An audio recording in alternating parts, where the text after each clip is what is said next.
My name is Eric Beavers. I'm the COO of Armstrong Steel.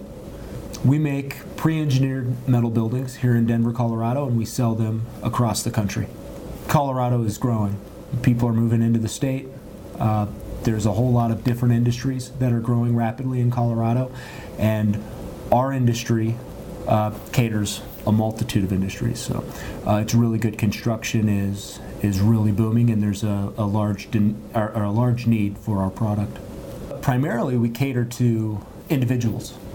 A lot of people that want a workshop or a small building on their farm or in their backyard to tinker, or a new garage. And we also cater to large companies and small companies for their growth. Warehouses, industrial, even retail spaces. Colorado economy, for the last 5-8 years has been a little repressed when it comes to construction. There hasn't been a lot of new building. If you take a look around the city today, you'll notice a lot of apartment buildings going up, a lot of new industrial or commercial spaces going up, and Armstrong's able to be a part of that. There's a lot of collaboration between our various departments. Armstrong Steel feels like a small company, but when we look around today, there's 130 some odd people running around the corporate office, and there's a lot of collaboration between those various departments, from marketing, working with the engineering department, finding out new products that engineering's releasing, or new ways to design something, and then getting that into our marketing. Our technical departments helping out our sales staff and even our drafters in making their processes more efficient, which all results in a better experience for our customers. But one thing that's always stuck out in my mind that it shows you what kind of an organization Armstrong is a conflict that I had with Ethan Chumley, our CEO. This is years ago, and he made a decision that I wasn't satisfied with. I really didn't like the decision, and we went to, if we would have been standing outside of Lodo, I'm sure we would have started fighting.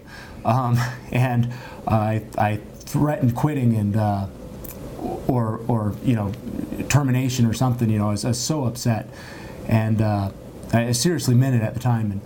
And Ethan stood up from behind the desk and pointed at me, and he says, expletive, bunch of expletives. We're on this train together, and neither of us are getting off.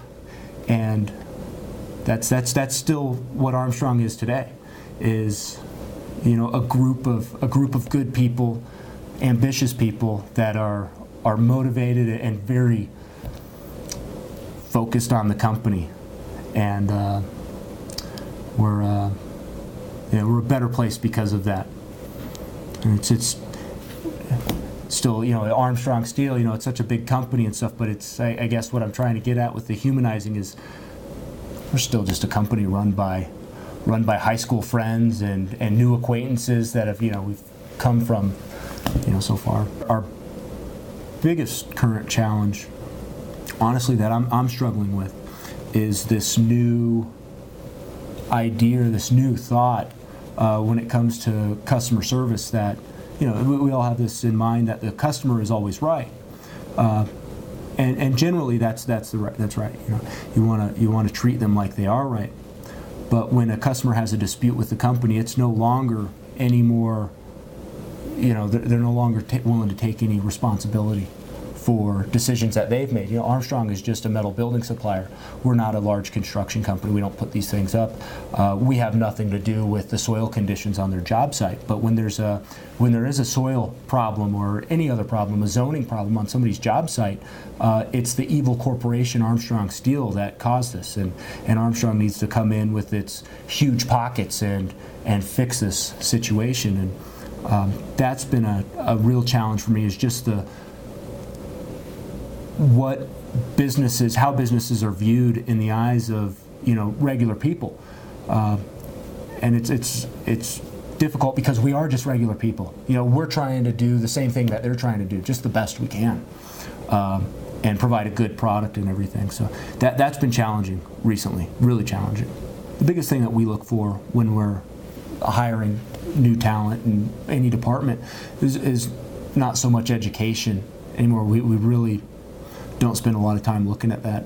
particularly in our sales staff, or even in administrative or professional staff.